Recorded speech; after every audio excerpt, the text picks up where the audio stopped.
it is indeed a difficult task to do a movie, a sequel that lives up to the original or can be better than the original. All right, let's just get that out of your head right now. Doctor Sleep is directed by Mike Flanagan, and he is quickly emerging as one of the best new directors. And he's done a lot of stuff, including different films for Netflix. So this movie takes place when Danny Torrance is. It goes back to the year 1980. This right after the death of his father, who tried to massacre him and his mother Wendy, and he's kind of like fighting or running away from the spirits, the evil spirits from the Overlook Hotel, and he's able, and he's also being still being he's being mentored by Dick Halloran, the cook from the original Shining, and of course it's not the same actor, but and he's kind of like helping him, guiding him through his childhood into his adulthood. So he's able to trap all the spirits in this mental prison. And fast forward to 2011, and he's an older man now, and he's become an alcoholic. He's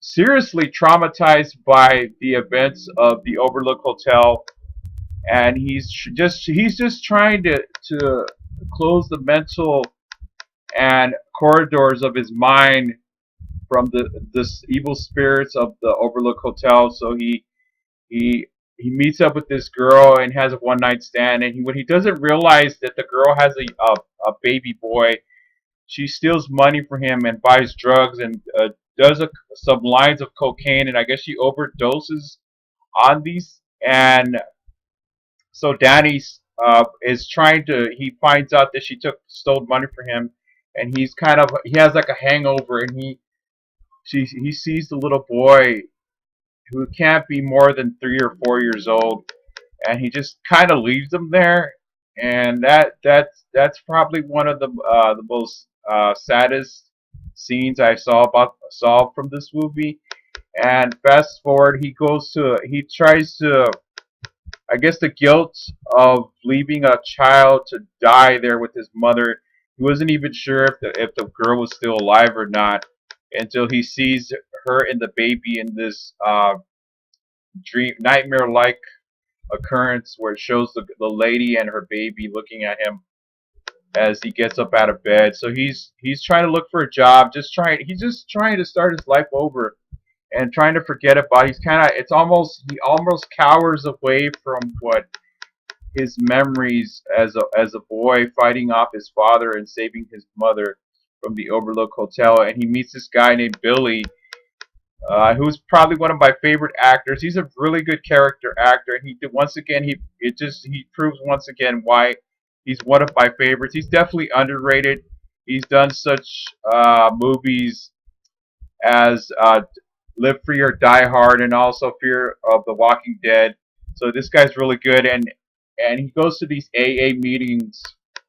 Uh, he's been sober for a long time, and he ends up running across this little girl named Abra, who happens to be an extremely powerful psychic, and she is the target of a cult led by Rebecca Ferguson, known as Rose the Hat, the True Knot cult. They're like a bunch of bloodthirsty. They're not actual bloodthirsty. They are bloodthirsty. It's kind of hard to explain.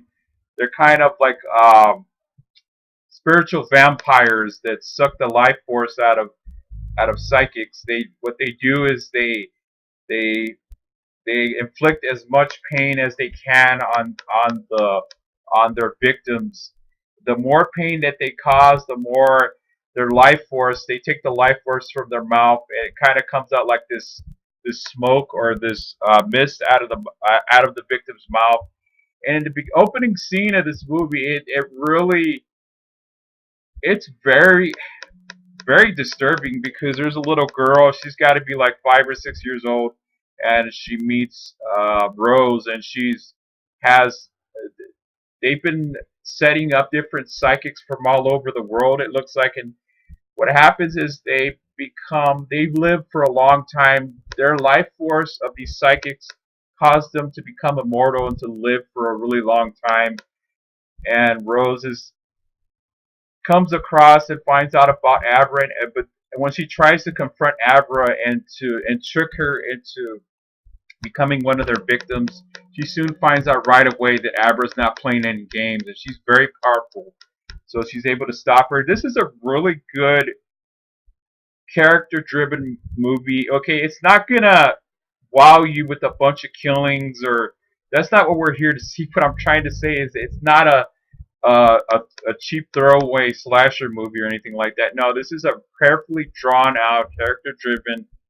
And by the way, the score is pretty good. It's pretty well. It tries to emulate some of the stuff that we and overtones and the atmospheric music that gave us chills down our spine from the original Shining.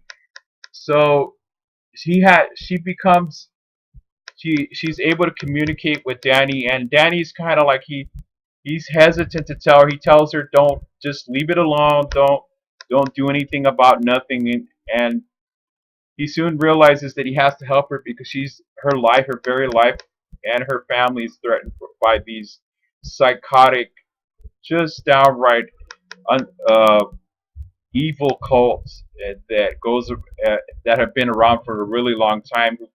And there's some really good scenes in this movie where they find the girl. She's known as a pusher.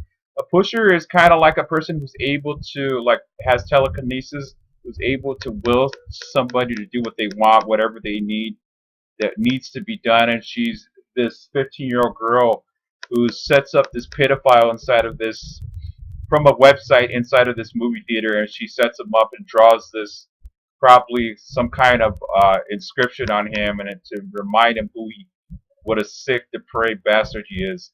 So they find her, and they have the choice to either kill the psychic or have them join their cult. So Rose sees something powerful in this girl, so she decides to she lets her live, and becomes a part of the True Knot cult. And there's also one very sinister character. He's known as the Crow because he's kind of like a messenger to Rose, and he's able to help her track down every psychic that this cult craves to feast upon their soul. So Abra is able to convince Danny to help her because in the beginning she wants to help her, but he's slightly hesitant because in this day and age of pedophiles, it's kind of, it is kind of unsettling to see a little girl get too close to a man. It happens all the time. So she's able to convince him, and so they're able to that they set up the cult by having Billy and Danny have like some sniper rifles or something like that to gun down each member of the cult. And when they they succeed in killing most of the leadership or the members of the cult, one of them, who happens to be that girl, the pusher, is able to will Billy into shooting himself in the head, therefore killing him. And that's probably one of there's a lot of really sad scenes that really hit me, actually, that I really cared about. Billy in particular is probably one of the characters that I really liked, and I felt bad for him. And so so after that, they help. She's Abra's with the Crow, and he's able to they created a diversion for him to be able to go to her house, and he kills her father in the process of trying to find her. So to create a diversion for them to be able to capture Abra, because this was a carefully drawn out plan between Danny, Billy, and Abra to get the True Knot there and end them in that particular neck of the woods. So what they have to do is Danny has to stop denying himself of who he really is, and help this girl who's in her very life and essence is in danger. So Probably one of the biggest callbacks. Okay, this movie, yeah, it does have a lot of callbacks to the original Shining, including where Abra lives, which is 1980. 1980 is the year that The Shining came out, and I'll never forget it. That's for sure. I'll share that with you guys a little bit later. So they lure Rose to the Overlook Hotel, and they use the same route. You get to see the same camera work, the same outline.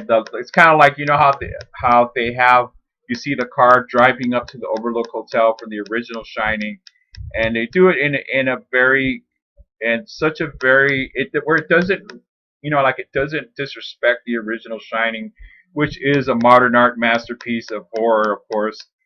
And they call upon like a Danny calls upon the spirits that he's been. Each one of them have like an individual, kind of like a spiritual coffin, and he's able. He comes inside the hotel and he turns on the boiler because he wants to make sure, and he tells Abra to stay out there and wait for him because he wants to make sure that she is out of danger and he's able to save her. It's kind of like a fail safe because he intends on burning down the Overlook Hotel, a place that destroyed his mother and ended his father. So he comes into the hotel, and you can see a lot of throwbacks to the "Here's Johnny" scene, and a lot of the in the also the place where you see the blood running down, the ocean of blood coming down that hallway where you see Rose walking by, and you see a lot of the same hallway. So he goes inside the where Delbert Grady met Jack Torrance in the original Shining, and there's an actor playing Jack Torrance. He's he's does his. I mean, I wasn't blown away by the guy's. I mean, he's not a bad actor, but I kind of like that because it kind of gives Danny Torrance a little bit of closure to his relationship with his father and his mother in this movie. So he has a couple drinks with his father. He's gonna have a couple drinks. His father wants him to drink because so that's the same way his father was possessed into becoming this maniacal person that wants to kill his own family, and that's the same way that Delbert Grady was possessed into killing his two daughters and his wife, and the original Shining, of course. And so he's able he has a little conversation with his father, and he's able to, you know, so alcohol is basically I'm an ex-alcoholic, so I know what this movie is talking about. It's a temptation for him to get out of his mission to help Abra overcome Rose, and he goes to help her, and there's a very fan service moment where they're on the staircase, the stairway of the hotel, where you see that's the same scene with when Wendy and Jack were arguing, and then he tries to go after Wendy. So Danny and Danny and Abra end up inside the hotel, and he has the same axe. The same axe. It looks like the same axe that uh, his father killed Dick Halloran, the cook from the Overlook Hotel, and he unleashes all the spirits, and they feast upon Rose. And there's like, it kind of felt like there was going to be a big showdown, where it was going to get a little bit cartoonish. And what I liked about it, they didn't allow it to be that way. I mean, I thought I was going to see something like out of the X-Men movies when Jean Grey fights another powerful psychic, and I kind of like the way they did that, because you don't. This is, this is not. It's an extremely difficult task to make a sequel and have it live up to the original of its proceed. Uh, of the original. So there, after that, the hotel. The one thing that Danny wanted was for her to not come into the hotel unless it was absolutely necessary. So the hotel is able to possess him, and he becomes, for a short time, a homicidal maniac, just like his father. He grabs the axe and he starts to get after Abra, and she's able to release him he's able to will himself from that evil um, possession, the one that took his father. And you know what I really like about this is because it closes the gap, the what is it, the 35 year gap of the Shining, and answers a lot of questions that we had that were left up unanswered from the original Shining. That's why this sequel works. And so Abra is able to escape, and she's able to get out of the hotel on time. And so Danny goes to the boiler room. He goes to make sure it's on, and probably one of the most touching, and at the same time, this is a really there's a lot of really sad stuff going on. This really sad scenes where you see the. And by the way, the lady who plays Shelley Duvall's part on this movie, she did an amazing job. Wow, I really she embodied everything that the panic, the sadness, and the love of mother that Shelley Duvall had on the original Shining. And he joins her, and she meets him right there, the spirit of his mother. And in the beginning, I kind of thought that he was. Then we see Abra talking to him inside of a room. It kind of looked like that he had lived, that they were able to burn down finally destroy the Overlook Hotel, burn the whole thing down. And you see the police just coming up, not in the nick of time, but coming up as the hotel is burning down. And she's talking to him, and it looks like that he lived through it. When we finally realize that he actually died inside of with the hotel, where his, basically his whole family died as well, or ended up dying after the incident. And so, and one of the things that really kind of confused me at the very beginning is just that Danny I didn't realize he was trapping all the ghosts inside this mental cage or something like that. So you see Abra doing the same thing. So Danny's kind of become Abra's mentor, and and we find out that he didn't survive. So he tells her that I don't know. Abra tells him that she's afraid there's a bunch of people, maybe even worse than Rose. They're gonna try to come after her, when they both realize that she knows what she has to do now to stop all these evil psychic vampires from killing innocent children, because that's what you see on screen, some on-screen deaths of children on this movie, which is very disturbing. They don't really show a whole lot, but I think it's a little bit um, uncomfortable. So the movie ends. Okay, I am gonna give Doctor Sleep this rating, because if I don't do it, it's pretty obvious what kind of rating I'm gonna give this movie. All right, I'm gonna give Doctor Sleep. This movie is Oscar worthy. Let's celebrate. This movie is Oscar worthy, because this movie definitely is gonna have an Oscar nod, because Abra, the young girl who's playing the teenager on here, the powerful psychic, is definitely, yeah, I totally agree with other people. It's definitely one of the best child's performances I've seen all year. And Doctor Sleep is, you guys saw my reaction to seeing Doctor Sleep. It's definitely going to be one of the best. It's on my top 5. I'm actually going to do a top 10 best movies of the year that I've seen, I had the pleasure of seeing. And Doctor Sleep definitely gets that Oscar nod from me as well, a Grammy. This not by any means is this movie as good as the original Shining, because okay, let's talk about, like, before I end this video, let's talk about, okay, was this movie a worthy successor of The Shining? I think it was, but it's not as good as The Shining, because this movie wasn't. I wasn't scared. This movie didn't scare me. It was, it definitely has some good special effects going. It definitely has, some dark ambience and haunting style ghosts on here that are supposed to scare you, because you know Danny had been communicating with Abra using a chalkboard inside of a room that this room he rents when he's living in this town where he gets that job as an orderly. Oh, and he works as an orderly in a hospital. He's known as a nickname. They give him the nickname Doctor Sleep because he talks to people that are about to die, older, senior citizens that are about to die, and he tries to comfort them because every time this cat goes inside the room, they know that they're going to die pretty soon, or it's going to be the end for them. So he helps them comfort their minds and let them know that when you die, it's kind of like you fall into a deep sleep.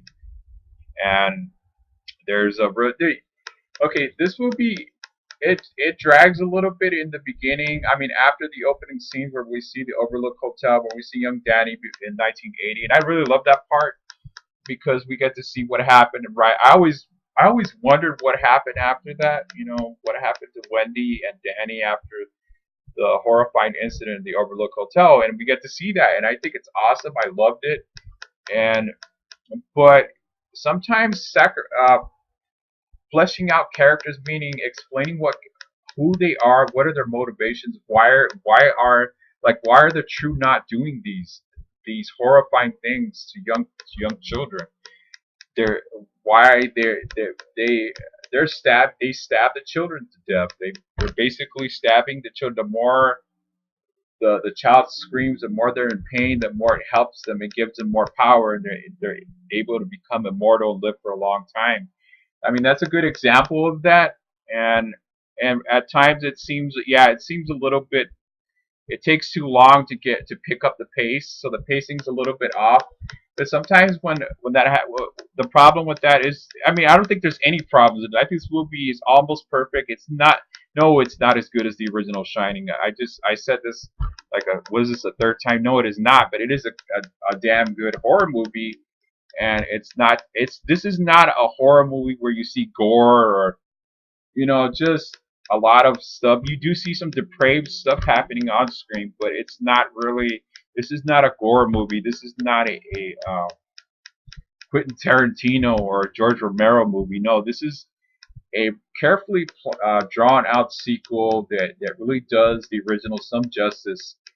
And so, um, my final thoughts on Doctor Sleep. This movie is a word. It kind of brings closure to the character of Danny Torrance because he sees he spends some time last moments with his father, who has become a slave to the Overlook Hotel. Because you guys remember in the original Shining, you see a picture of him at the end of the movie when he dies, frozen to death, and then he's able to see his mother at the end of the movie as well before he dies as the Overlook Hotel burns down, and that really it closes the chapter on the original saga of The Shining, and it really gives me closure. I think it gives you the viewer closure about The Shining. And do I think you guys need to go see this? Oh heck yeah, you need to go see this movie. But really, I'd rather you guys to get your own perception about this film on your own and don't go by what I say. And it closes like unanswered questions. Okay, all these years, I always thought, who were those ghosts inside the Overlook Hotel? They were actually psychic vampires, just like the True Knot, and they wanted to feast on Danny's soul because they knew what he was and what kind of power he possessed, and they wanted to have that power, and that's why the murderous rampage that was passed down for Delbert Grady and other caretakers before that. So it answers a lot of questions for me. Okay, I just want to I hope you guys enjoyed this video, and let me know what you think about. If have you seen Doctor Sleep? You should definitely go see this movie. Oh yeah, definitely. This movie's awesome. It is an amazing film. It is an amazing achievement in a world where reboots and sequels and forced sequels usually fail, like Terminator: Dark Fate. This movie is a winner on all accounts, and it is Oscar worthy. Okay, and I will see you guys. I am the YouTube alternative, and I am still your reviewer, and I will see you guys for some. Get ready for my Shining classic movies review of that movie coming up pretty soon. Bye.